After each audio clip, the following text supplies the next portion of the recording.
loneliness seems to be like a natural leveler for people to come together. And I think we need more of those. Like it's like beauty. It's like awe. It's like these kinds of like human experiences that you connect through on an emotional level. But you could also talk about it on a very intellectual level, of course. And everybody, because it's so universal, like everybody knows what it is. And at the same time, there's a whole like space of curiosity of what is it for you and how do you deal with it? I'm Brandon Vaidyanathan, and this is Beauty at Work, the podcast that seeks to expand our understanding of beauty, what it is, how it works, and why it matters for the work we do. This season of the podcast is sponsored by John Templeton Foundation and Templeton Religion Trust. Hey everybody, welcome to Beauty at Work. Our episode today is going to focus on loneliness and our deep yearning for connection and belonging.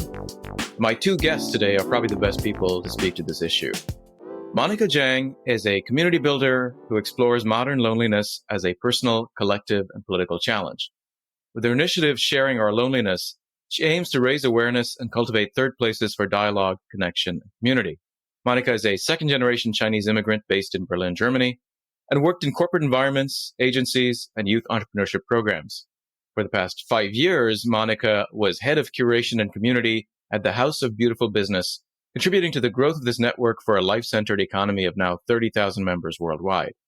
My second guest, Ron Ivey, is a writer, researcher, and strategic advisor to businesses, governments, and philanthropies with a focus on social trust, belonging, and human flourishing. Ron is currently the managing director of the Humanity 2.0 Institute and a research fellow at the Harvard Human Flourishing Program, where he co-leads the Trust and Belonging Initiative. Ron also currently serves as fellow at the Center for Public Impact, a global think tank seeking to reimagine government and restore relationships between governments and those they govern. In 2017, Ron established a consultancy, Rembrandt Collective, to shape business strategies for trust, alignment, and social impact. Ron is based in Paris. So without further ado, let's jump into our conversation. So to start, one of the things that I typically like to do is to ask guests to share an example of a profound encounter with beauty from their childhood. So if you could think of something that lingers with you till today, a memory of a profound encounter with beauty that you had at some point in your childhood, and we can expand childhood to, to your teenage years if you like. But what stays with you? What does that word evoke for you? Maybe Monika, if you want to start. Thank you. Yeah, I'm actually grateful that you sent us this prompt a little bit earlier, because I have to admit that it was not so easy for me, or it's generally not so easy for me to think of childhood memories somehow. I guess there's lots of whys to that, but I just found it really curious because I do have a lot of beautiful memories of my childhood, but I don't know if they're just constructed in my brain of like photos that I've seen, and like, like it's hard for me to actually retrieve that.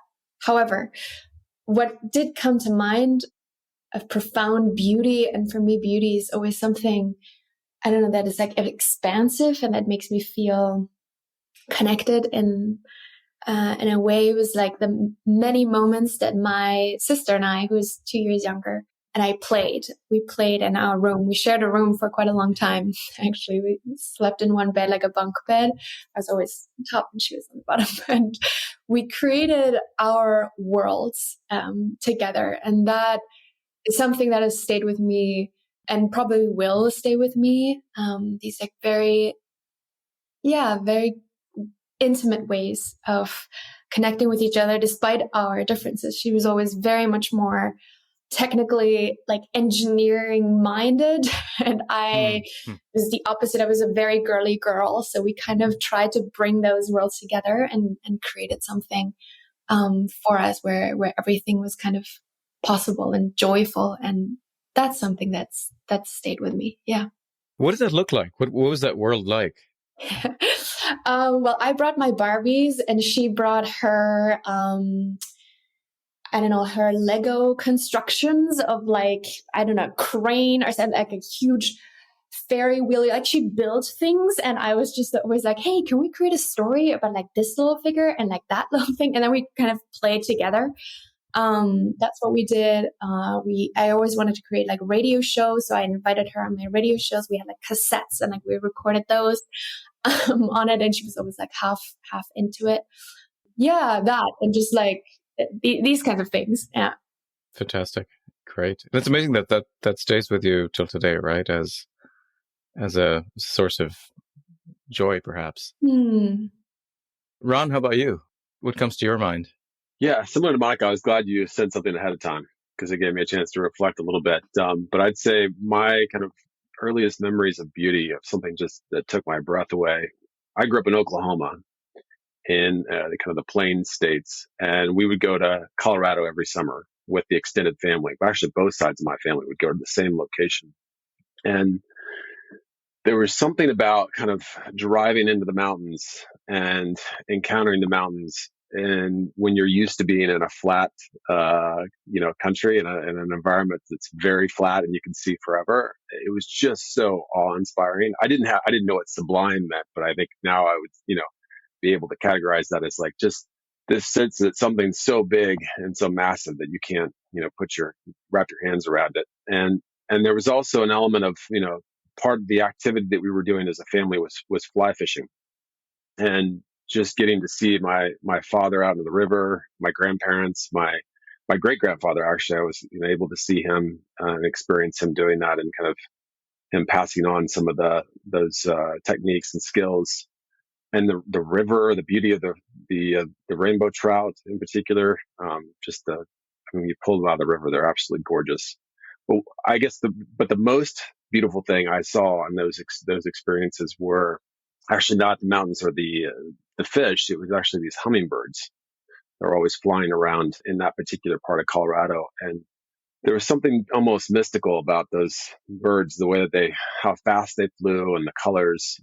So I was totally enamored by that. And then I spent the rest of my childhood just trying to learn about birds, and those ones in particular. And I always would kind of go off from the group to try to explore and find other colorful birds in the Colorado mountain forest. So that was a really formative experience for me as a child. Wow. Are you a birder these days? Do you? I'm not. It's been one of the things I've been reflecting on lately, that, living in the city, in the middle of the city, yeah. I do enjoy, we've got bird feeders here, even in Paris, which is nice. We just had our first bird arrive. We've had, our bird feeder up for a couple of months, and it finally arrived last week. So that was kind of a big event in our household. Okay. But no, I'm not a birder, but I do feel this like longing to kind of get back into nature now as I'm entering my mid 40s. Maybe that's something about midlife or something, but yeah, I'm excited to get back out in nature now.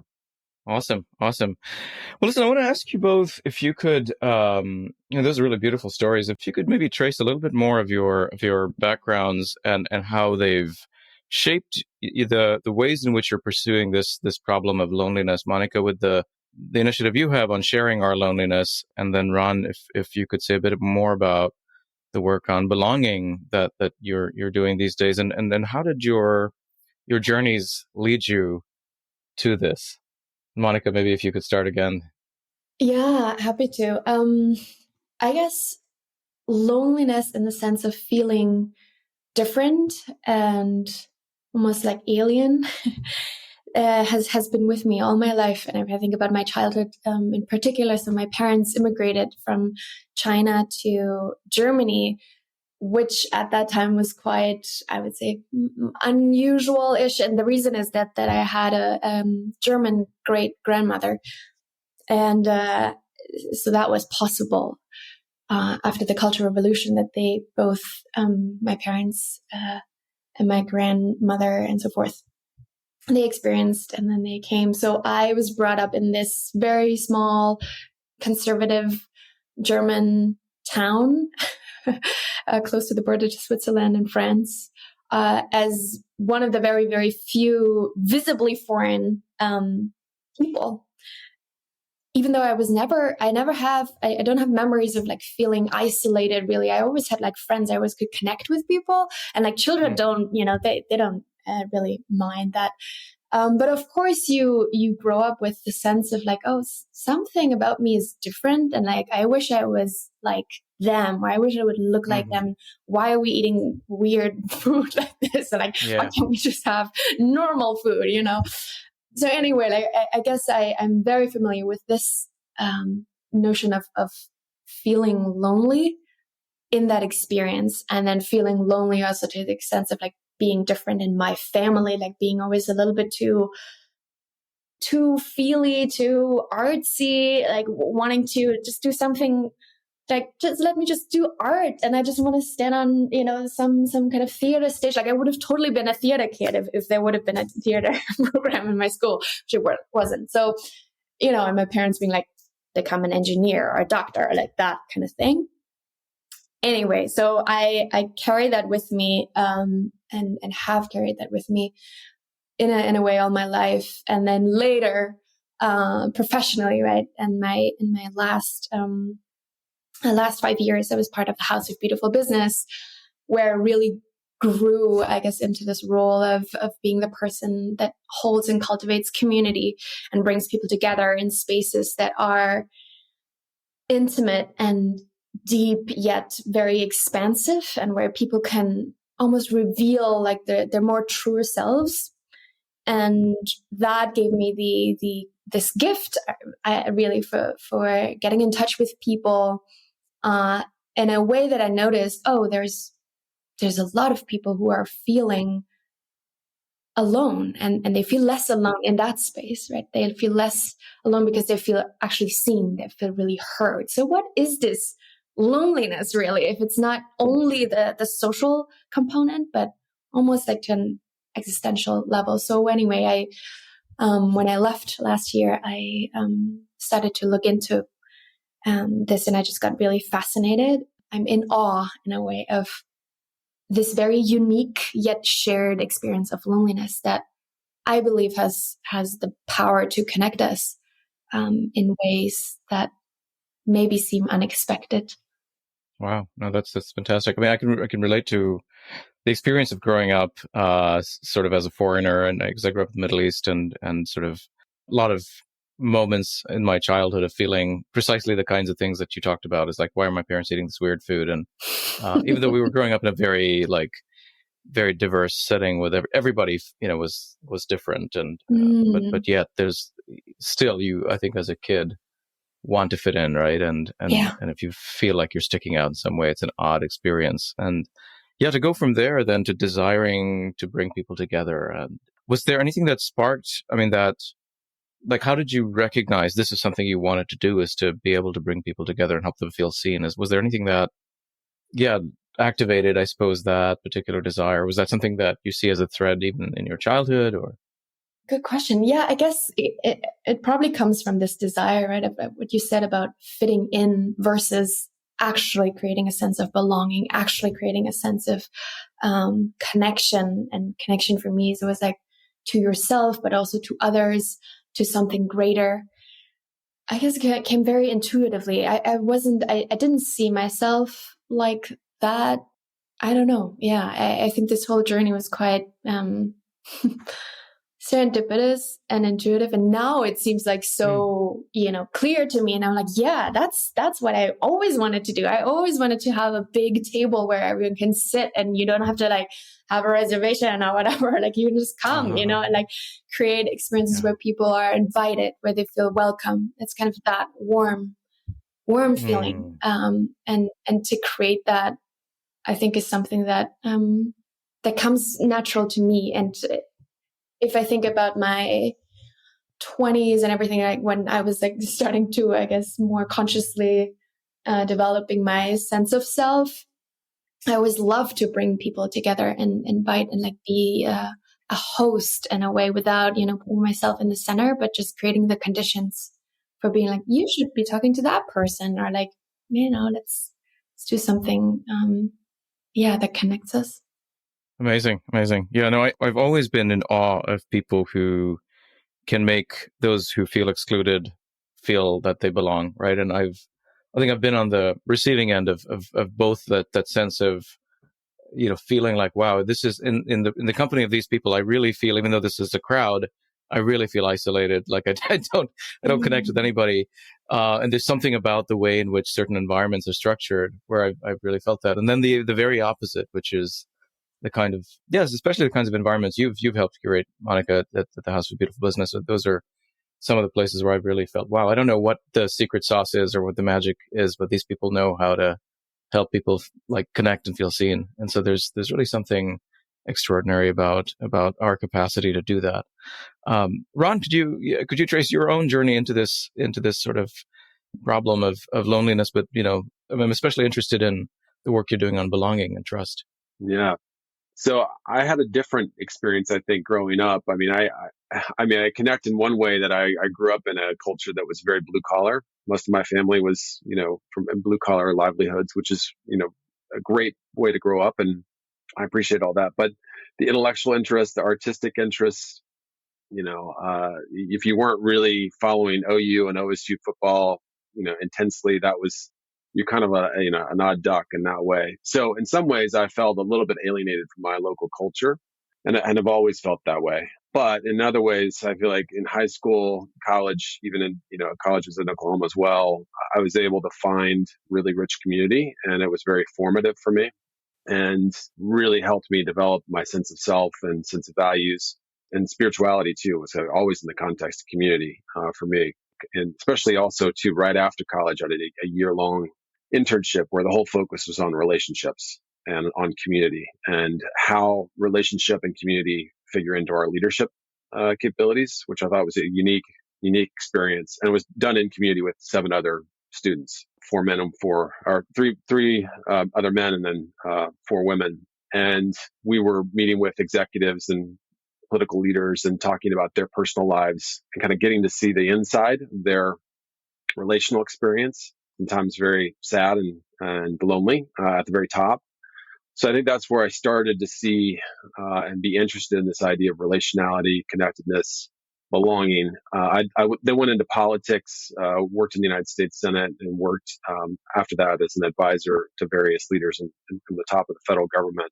And it was in that period of time that I really encountered the system, and our economic and political systems, and kind of what they value, what they don't value, what they measure and don't measure. One of the projects I worked on was within the Office of Management and Budget, which is within the White House. It's really where the federal government measures performance and thinks about performance. And I had this kind of formative experience where relationship and community was so important to me, and yet I didn't see it in any of the frameworks, the systems, the measurements. And it just deeply bothered me. And so that became a pattern or a thing I kept looking at in my work and kind of the practical work. And I kind of hit a point in 2014 where I felt like I needed a complete break from Washington, D.C. After Oklahoma, I went to D.C., worked in politics, worked in strategy consulting. And then 2014, my wife and I both had this sense that we needed a break from that particular system and that particular culture of DC. Although we had some great, rich experiences there, I think we just needed a sabbatical. So we took a year to come here to Paris. And that's where kind of the deeper reflection started, and meeting with philosophers and various thinkers to kind of ask these questions. I started doing some public writing, just wrote a blog, and I thought, who the heck is reading this? And a now friend, Ian Marcus Corbin, who's a philosopher. I think you know him, Brandon. I just met him last week again, yeah. So it was good to see him. Yeah. He's become a dear friend. We ironically found each other, I think, via Twitter. Okay. And he read some of my writing and said, "Hey, Ron, we're starting a new initiative here within the Harvard Human Flourishing Program that will be focused on kind of trust and belonging, and why social trust is declining, but how it's interconnected with this rising loneliness issue. And we're wanting to get kind of a synoptic account, a holistic account of why that's happening. And you've got a policy background, and then I'd done a lot of philanthropy work at that point, and said, we want more of a practitioner perspective in our team." I said, "Are you sure? I don't have a master's, I don't have a PhD." And he said, No, it's okay. But joined the team. Ironically, it was during COVID that started that work, and we were basically, if you're trying to get a synoptic account of why loneliness is increasing, you can't do it within one discipline. I mean, sociology, social psychology, extremely important, but you really need multiple disciplines to look at it. So part of what we were doing was designing events, symposia, big forums where we brought together try to bring the entire system together, both the academic research side, but then also people that are actually building community. And I think I can talk more about kind of what we were finding in that work, but it was really helpful to kind of get this holistic view of why loneliness was increasing and social isolation, kind of the physical form, and then what the connection was between a kind of larger breakdown of our social life and political life. And then, but on the positive side, starting to see some really exciting things emerge, both in intellectual communities, but then also in kind of the ground up grassroots movements that were rebuilding civic life as well. So that's really been the last, I guess, 4 years has been, trying to really bring people together, try to get that holistic view, and then look at kind of what are the holistic solutions that all different sectors could be working on together. Yeah. Wow. No, thanks, Ron.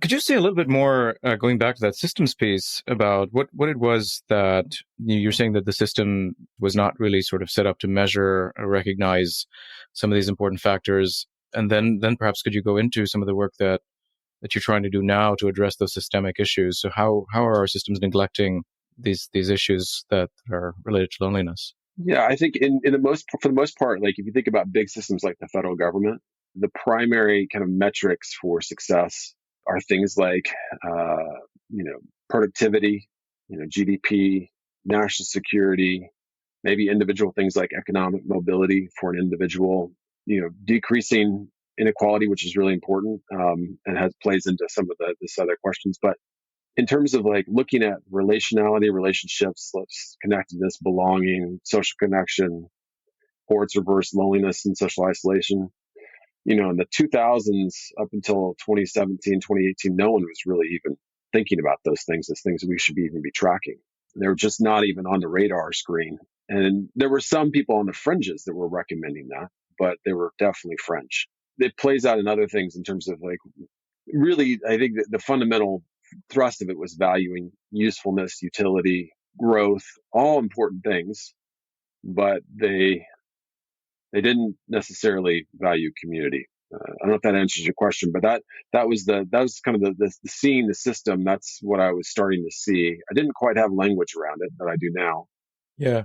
I mean, my sense a little bit is, I mean, people like Putnam were talking about the breakdown of associations, but I suppose that is not sort of something that metrics are tracking, right? That the Right. association of life and so on. You saw some of it. You had the Joint Committee on Economics. There was a committee within the Senate, subcommittee within the Senate that was working on these things, that had started to track kind of social capital. They framed it around the terminology of social capital, which is important, but it kind of looks at social relationships from a kind of utilitarian perspective. How does this social capital help me advance my economic mobility, and how does it help the whole system grow and develop? And which is fine, is important, and it's kind of the first way in. And I think Putnam really got everybody thinking about that. But even the data that he had, the data that was accessible, it was there was no way to really think coherently across these different data sets, and no one was really thinking consistently about how do we measure these things. I mean, they still aren't to some degree. There's some new efforts that are trying to change that we've been a part of within the Senate. Yeah. But yeah, does that answer your question? Yeah. So at what point do you see then this sort of pronounced interest in the loneliness epidemic that we're seeing, right? I mean, is it the depths of despair, or like what is it that suddenly helps us to recognize this as a problem that we've been neglecting all along? Well, I mean, I think it starts with Putnam. Then I think the other point that you see is with Julianne Holt-Lunstad, started to bring out new data about the impact of social isolation and loneliness, and it has different effects. Loneliness and social isolation, its effect on heart health, brain health, life Mm. expectancy. And she started to share some of that at a national level with some of the Senate aging committees. So there was more of a starting focus on aging. I think as the baby boomer population is starting to age, they were looking at some of these things in more detail. So that was 2017, 2018. Then, of course, the big watershed moment is we all went through an experiment of loneliness and social isolation at scale. And so that's when we really started to take a look at it. And then, as we've had to wrestle with the mental health crisis, especially among teens, I think that has also called a new attention to social connection and belonging. Mm. And we're just all feeling it, I think, in a way that was starting to happen. It's a long trend. It's a multi-generational trend. If you look at some of the work that Jean Twenge and some others have done on just social Mm. life of teens. But I think we've felt it in this last 5 years in a more acute way, because all of our patterns have changed in terms of our work patterns and our, the way we eat now, the way we order, all those things have changed. And so I think it's just hit, among the loneliness research community, we've talked about it as like peak loneliness, not like an experience of it, but also, the zeitgeist, like everyone's talking about it in the last year and a half. Could you say a bit about peak loneliness? What is that? Well, in terms of, we're just at a point where everyone is talking about it in the news and in research, and I'm sure Monika experiences this as well. There were requests for interviews and speaking opportunities, and all of that's kind of at this. We feel like we all talk about it like, wow, this is an incredible amount of attention to this topic. I don't know that necessarily we've experienced peak loneliness. We might be getting lonelier. I hope not, but I think there is a something else we're seeing, which is a positive uptick in civic society, civil society. Kind of a rebirth of religious community potentially. You see, online offline clubs, these types of things where we might be at peak loneliness. We might be actually shifting into a more communitarian Mm. phase. I don't know. The jury's still out on that. There's some new developments that are happening that might affect that from a technological standpoint. Yeah. But Right. Yeah. No, I'd love to double click on that a little bit in a while. Yes, it also seems like the kind of loneliness may be different across generations, right? I mean, we're seeing some data where people who are, especially like men above 40, like they have fewer and fewer friends as they get older, and probably much experiencing a different kind of loneliness than, say, teenagers who are constantly surrounded by peers, but social media causes its own kind of isolation. Monika, I want to shift to you and ask you, like, what have you seen, especially in the European context? And I wonder, whether there's something different about the problem of loneliness, the kind of sort of causes or symptoms that you think might be different from the American context. But what has been your experience, especially with the communities that you've been dealing with? Yeah. Yeah, I mean, there's a lot of similarities. And I think, when I think about loneliness, I think about individualism. And I think about the culture that we have created and the systems, right? To Ron's point as well, that we have created in order to almost isolate ourselves from each other, right? The way that we live, the way that we think of a good life as, owning a house, like for ourselves, like with everything inside of it, and then doing everything in these like small units in a way of like our, choosing very, very carefully choosing our family or the people that we want to surround ourselves with, and so forth, right? Placing work as like the one source of meaning, and like your career has to be like the thing that defines you in many ways. And I think there's all these ways that we have almost perpetuated this sense of, and this peak loneliness, I think in a way, right, for us individually, but then also collectively as a society. So I've been seeing that I've been running some events, community events in Berlin and Lisbon, in Madrid.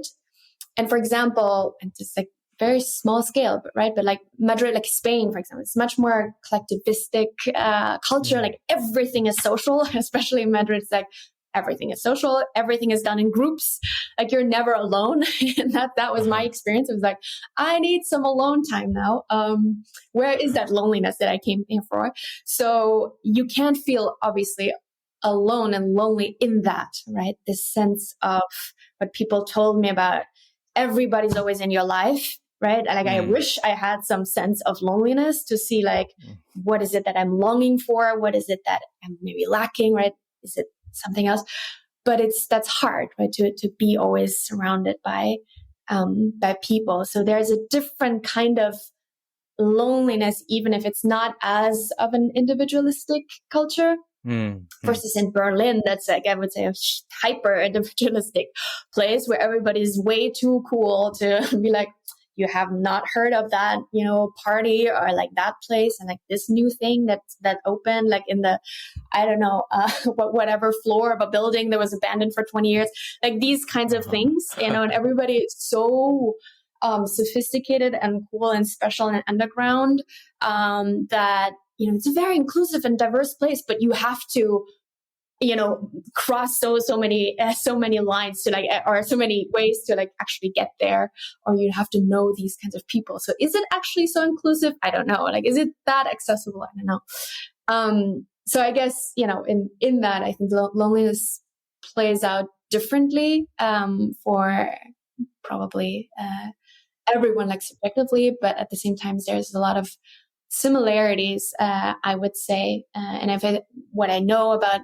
the US and what I've been reading, right, the public places, like this notion of third places, that is also something like, how do we design and structure cities where people can actually linger and hang out outdoors? And I mean, Paris is a great example because they've invested a lot, I think, since the pandemic in particular, right, in creating some spaces or ways to make the city more sustainable and so forth. And this is all a process, but while that might be a little bit more accessible in Europe versus the US, as far as I know, and less designed for the cars, more designed for people, there is still a lot of work to be done, right? And it's still very palpable, in the sense of loneliness. Yeah. No, thanks. Yeah, I mean, that's the distinction you make between the kind of maybe a suffocating environment where, everyone's in your business all the time versus a more individualistic environment is really,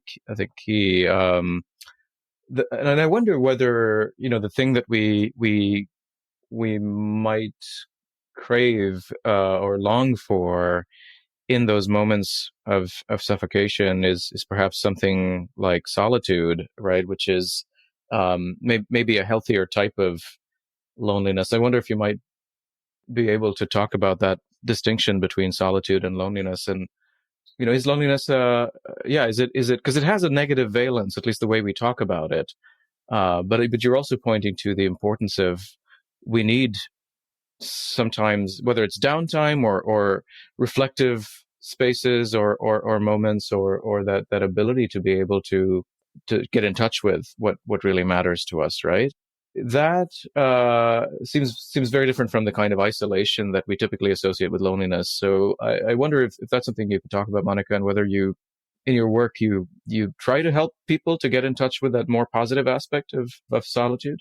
Yeah, I think solitude and loneliness, I think, first of all, it's a language thing, right? And it's quite interesting if you look at the term of like loneliness in different languages. And sometimes there are two words for it, and sometimes there's just one word for it. What it reminds me also is like, I looked into sort of where this word came from, loneliness, and it comes like before it was created, like in the 1800s or something. There was just this word called oneliness, which is basically loneliness, just without the L. Oneliness is kind of this notion of one is all or all is one. So it's not so far away from this more positive or even neutral way of, how we would view like solitude, like I am one as all connected. It means like I'm alone, but I'm not necessarily suffering in being alone.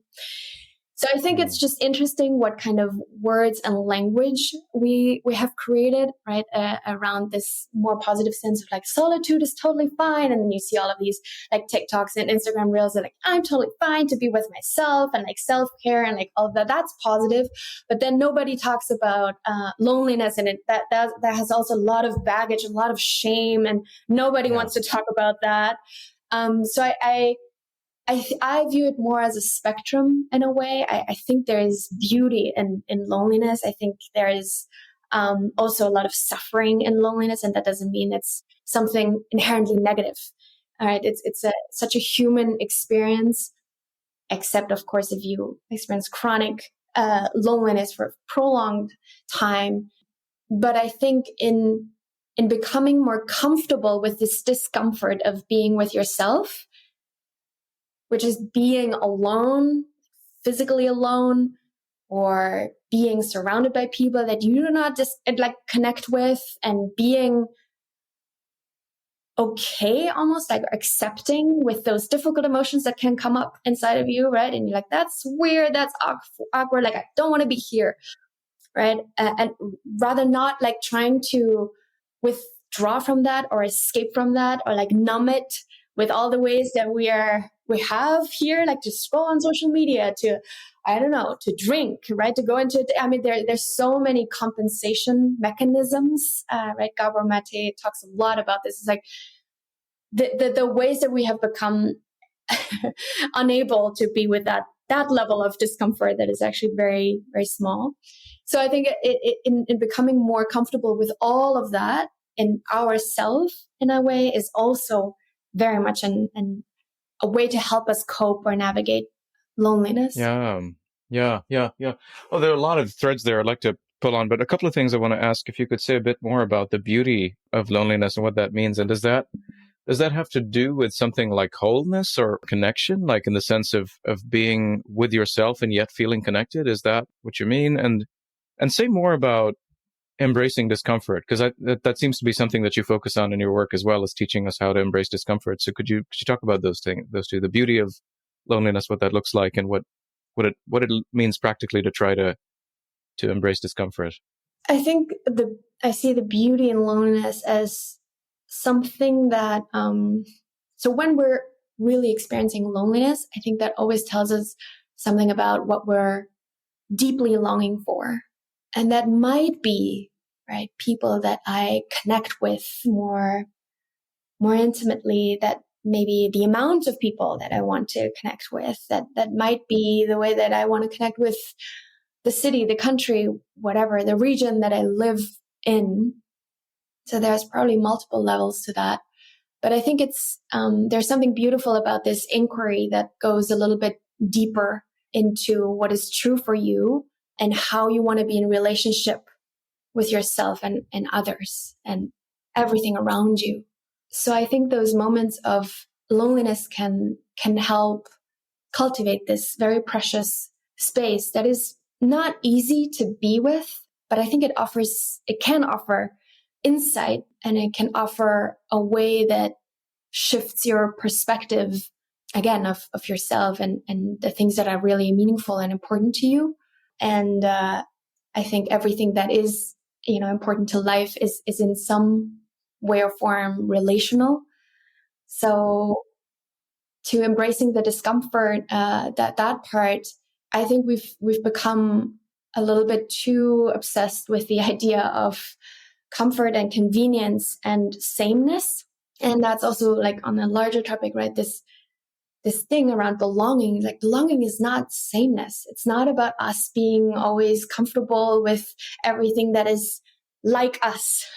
But in a way, many of us live like this. Like technology and social media has, right? Like AI now has very much contributed to this notion of let's keep everything in those same bubbles. So I think there's something to be said about embracing difference and discomfort and finding beauty in that and connection through difference and what we perceive as difference, right? And what we perceive as other, and through that create a sense of belonging.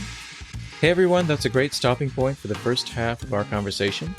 Stay tuned for the second half next week when Ron and Monika talk about how AI and new technologies both contribute to and prey on our need for connection.